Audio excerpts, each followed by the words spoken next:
આજના વિશ્લેષણમાં આપનું સ્વાગત છે. આજનો વિષય છે સહજ સુખની શોધ. આપણી પાસે આજે કોઈ મોટી રિસર્ચ પેપર કે પુસ્તક નથી, પણ 4 નાની એમ કહી શકાય કે રોજિંદા જીવન જેવી વાર્તાઓનો સંગ્રહ છે.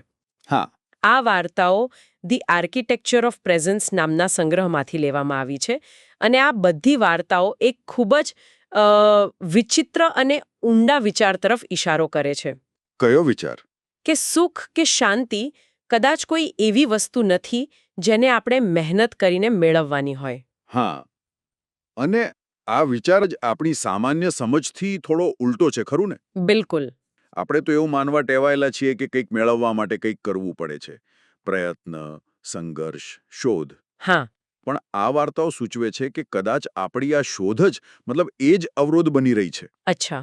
આ ચારેય વાર્તાઓ જે એક દુકાન, એક ઓફિસ મીટિંગ, એક ડાઇનિંગ ટેબલ અને એક લિફ્ટમાં બને છે, તે એક જ પેટર્ન દર્શાવે છે. અને એ પેટર્ન છે વિરામની ક્ષણ. બરાબર.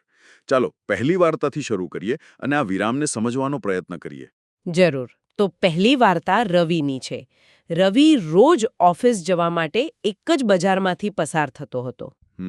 રસ્તાની બંને બાજુ દુકાનો હતી. ચા, કપડાં, ફોન, મીઠાઈ, મતલબ બધું જ વેચાતું હતું. એક સામાન્ય દિવસ. હા, એકદમ સામાન્ય. પણ એક સવારે તેના મનમાં એક સવાલ આવ્યો, જો બધું જ વેચાતું હોય તો સુખ કેમ નથી વેચાતો? ખૂબ ઊંડો સવાલ છે. હા, અને આ સવાલથી પરેશાન થઈને બપોરે તેણે ઓનલાઈન શોપિંગ કર્યું. થોડી વસ્તુઓ ખરીદી. અને કેવું લાગ્યું? 5 મિનિટ માટે. બસ 5 મિનિટ માટે તેને સારું લાગ્યું. પણ જેવો ફોન બાજુ પર મૂક્યો. પેલો જૂનો ભારેખમ અહેસાસ પાછો આવી ગયો. બરાબર. આ અનુભવ આપણામાંથી ઘણા લોકો માટે જાણીતો છે. આપણે તેને રિટેલ થેરાપી જેવું નામ પણ આપ્યું છે. હા, સાચી વાત છે. પણ અહીં સમજવા જેવી વાત એ છે કે એ 5 મિનિટની રાહત શું ખરેખર શાંતિ હતી કે પછી માત્ર મનનું બીજે ધ્યાન દોરવું હતું? એટલે એક જાતનો વિક્ષેપ. બસ, વાર્તામાં રવિને પણ આ જ સમજાય છે. ખરીદી એ સુખ નહોતું, એ માત્ર એક વિક્ષેપ હતો. બરાબર. અને એ સમજણ પછી તેણે કંઈક અલગ કર્યું. સાંજે ઘરે પાછા ફરતી વખતે તેણે ફોન ખિસ્સામાં મૂકી દીધો, સંગીત બંધ કરી દીધું અને બસ. ચાલવા લાગ્યો. હા, બસ ચાલવા લાગ્યો. કોઈ પણ જાતના પ્રયત્ન વગર, અને ધીમે ધીમે તેનું મન શાંત થવા લાગ્યું. અહીં જે લેવડ-દેવડ બંધ થઈ એ પરિવર્તન લાવી. પણ લેવડ-દેવડનો અર્થ અહીં માત્ર પૈસાની લેવડ-દેવડ નથી, ખરું ને? બિલકુલ નહીં. આ એક માનસિક લેવડ-દેવડ છે. અચ્છા. જુઓ, જ્યારે આપણે ફોન વાપરીએ છીએ કે સંગીત સાંભળીએ છીએ ત્યારે આપણે આપણું ધ્યાન આપીએ છીએ અને બદલામાં કોઈક સંવેદના, કોઈક મનોરંજનની અપેક્ષા રાખીએ છીએ. આ એક સતત ચાલતી પ્રવૃત્તિ છે.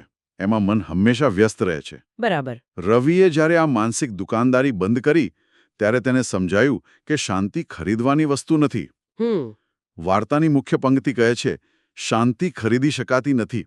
જ્યારે કોઈ લેવડ-દેવડ ન થતી હોય ત્યારે તે પ્રગટ થાય છે. એટલે કે શાંતિ આપણી અંદર પહેલેથી જ હાજર છે, પણ આપણી સતત ચાલતી માનસિક પ્રવૃત્તિએ. હા, એ તેને વાદળની જેમ ઢાંકી દે છે. જેવો એ પ્રવૃત્તિનો પવન અટકે, સૂરજ આપોઆપ દેખાવા લાગે. ખૂબ સરસ ઉપમા છે. આ એ જ વાત છે. શાંતિ ઉમેરવાની નહીં, પણ જે બિનજરૂરી છે તેને હટાવવાની પ્રક્રિયા છે.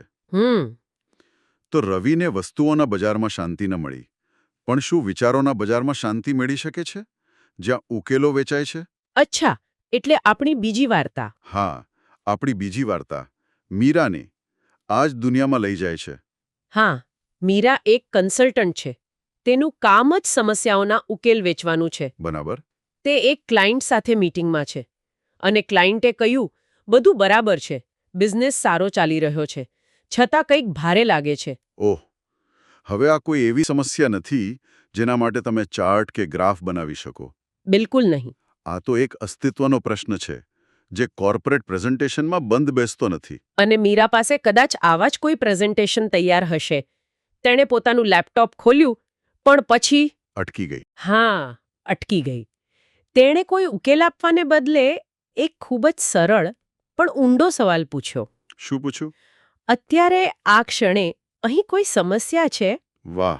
ક્લાયન્ટ થોડીવાર ચૂપ રહ્યો, આજુબાજુ જોયું અને પછી ધીમેથી બોલ્યો, ના, અત્યારે તો નથી. અને મીટિંગ ત્યાં જ પૂરી થઈ. હા, કોઈ ઉકેલ વિચાર્યો નહીં, છતાં ક્લાયન્ટને હળવાશ અનુભવાઈ.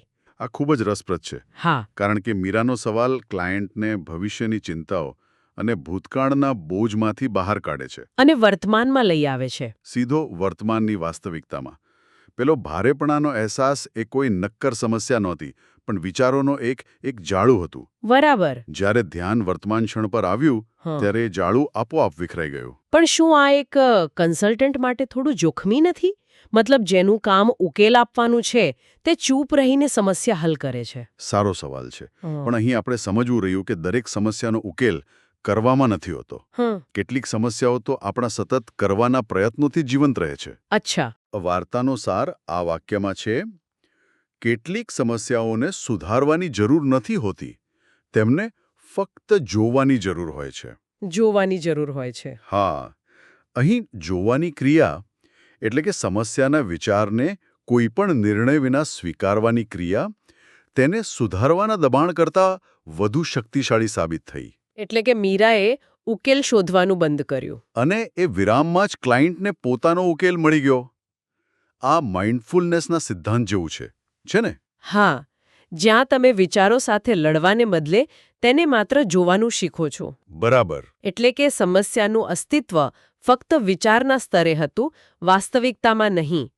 આ વિચાર સમસ્યાનો કોન્સેપ્ટ ખૂબ જ શક્તિશાળી છે. અને એ ઓફિસના બોર્ડરૂમમાં કામ કરે છે. પણ શું તે ઘરે પણ એટલો જ અસરકારક છે, જ્યાં દબાણ વધુ અંગત અને ભાવનાત્મક હોય છે? આના માટે આપણી ત્રીજી વાર્તા છે, અનિલની. હા, અનિલની વાર્તા આ જ પ્રશ્નનો જવાબ આપે છે. તે પોતાના પરિવાર સાથે ડિનર ટેબલ પર બેઠો છે. અને બહારથી જોતા બધું જ સંપૂર્ણ લાગે છે, ખરું ને? છતાં અનિલને અંદરથી ભારે લાગી રહ્યું છે. ક્લાયન્ટ જેવી જ સ્થિતિ. હા, મને અહીં જે વાત સૌથી વધુ સ્પર્શી ગઈ તે એ છે કે આવા સમયે ખુશ રહેવાનું એક સામાજિક દબાણ હોય છે. બરાબર. બધું જ સરસ છે તો પછી તારે ખુશ હોવું જ જોઈએ. અને કદાચ એ દબાણ જ આપણને વધુ બેચેન બનાવે છે. અનિલે પોતાની જાતને પૂછ્યું, અત્યારે આ ટેબલ પર શું ખૂટે છે? ફરીથી એ જ પેટર્ન. વર્તમાન ક્ષણમાં પાછા ફરવાનો પ્રયત્ન. બરાબર. આ સવાલ કોઈ કાલ્પનિક આદર્શ સ્થિતિ વિશે નથી, પણ જે સામે છે તેની વાસ્તવિકતા વિશે છે. તો ફેર શું પડ્યો? જુઓ, અહીં જે સૂક્ષ્મ ફેરફાર થઈ રહ્યો છે તે દૃષ્ટિકોણનો છે. શરૂઆતમાં અનિલ અભાવની સ્થિતિમાં છે. એટલે કે સરખામણી કરી રહ્યો છે. હા, તે વર્તમાન ક્ષણને પોતાના મનમાં રહેલી એક આદર્શ ક્ષણ સાથે સરખાવી રહ્યો છે. અને આ સરખામણી જ દુઃખનું મૂળ છે. અને જેવો તેણે આ સવાલ પૂછ્યો, તે સવાલ પોતે જ ગાયબ થઈ ગયો. કેમ? કારણ કે જ્યારે તેણે ખરેખર જોયું ત્યારે કંઈ જ ખૂટતું નહોતું. એ જ જમવાનું હતું, એ જ લોકો હતા. તો પછી બદલાયું શું?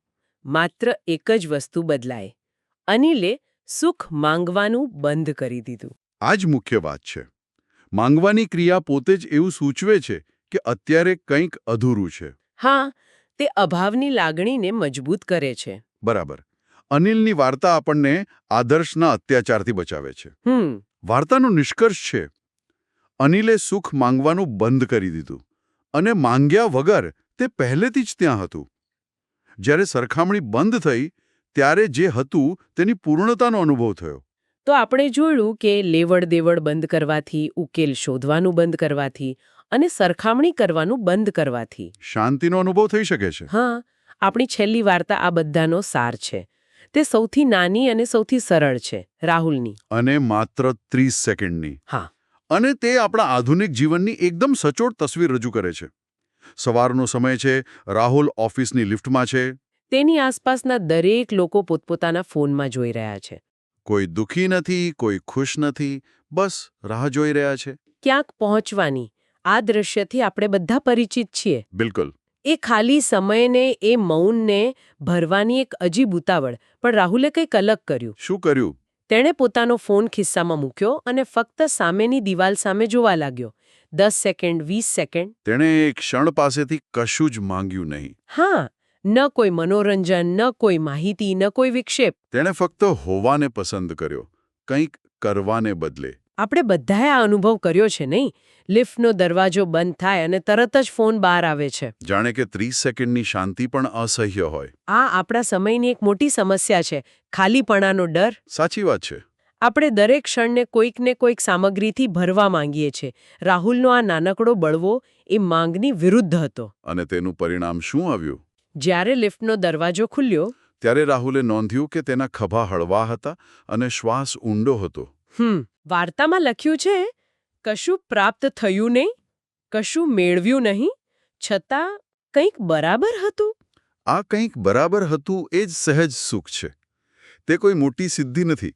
તે કોઈ રોમાંચક અનુભવ પણ નથી. ના, તે માત્ર એક હળવાશ છે જે ત્યારે પ્રગટ થાય છે જ્યારે આપણે ક્ષણ પર કોઈ માંગણીઓ થોપવાનું બંધ કરીએ છીએ. બરાબર. જો આપણે ચારેય વાર્તાઓને જોડીએ તો ચારેય પાત્રો એક જ કામ કરે છે. તેઓ કંઈક ઓછું કરે છે. રવિ લેવડ દેવડ ઓછી કરે છે. મીરા ઉકેલ આપવાનો દબાણ ઓછું કરે છે. અનિલ સરખામણી ઓછી કરે છે અને રાહુલ માંગ ઓછી કરે છે. અને દરેક કિસ્સામાં શાંતિ કંઈક ઉમેરવાથી નહીં પણ કંઈક છોડી દેવાથી આવે છે. બરાબર. તો આ ચારેય વાર્તાઓનો અંતિમ સાર એ જ છે કે શાંતિ કોઈ મંઝિલ નથી. બરાબર. પણ આપણો સ્વભાવ છે. અને આપણી સતત ચાલતી શોધ, આપણી માંગણીઓ અને આપણા પ્રયત્નો જ તેને ઢાંકી દે છે. તે બાહ્ય સિદ્ધિઓમાં નહીં પણ આંતરિક વિરામમાં રહેલી છે. બરાબર. તે એક એવી જગ્યા છે જ્યાં આપણે કંઈક બનવાની કોશિશ નથી કરતા, પણ જે છીએ તેને ફક્ત અનુભવીએ છીએ. આ સ્ત્રોત આપણને એક અંતિમ અને ખૂબ જ શક્તિશાળી વિચાર સાથે છોડી જાય છે. તેમાં લખ્યું છે, સારી લાગણી એ કોઈ ઇનામ નથી. તો શું છે? તે એ છે જે શોધ સમાપ્ત થવા પર બાકી રહે છે. આનો અર્થ એ છે કે સુખ કે શાંતિ કોઈ લાંબી મહેનતનું ફળ નથી. પણ જ્યારે આપણે મહેનત કરવાનું, શોધવાનું, માંગવાનું બંધ કરીએ છીએ ત્યારે જે કુદરતી રીતે બચી જાય છે તે જ છે. આ વિચાર ખરેખર મનમાં લાંબો સમય સુધી ગૂંજતો રહે છે અને તે આપણને એક સવાલ પૂછવા માટે મજબૂર કરે છે. કયો સવાલ? તો શું એવું બની શકે કે જે સુખની આપણે આટલી તીવ્રતાથી શોધ કરી રહ્યા છીએ તે શોધ પોતે જ આપણા અને સુખ વચ્ચેનો સૌથી મોટો અવરોધ હોય?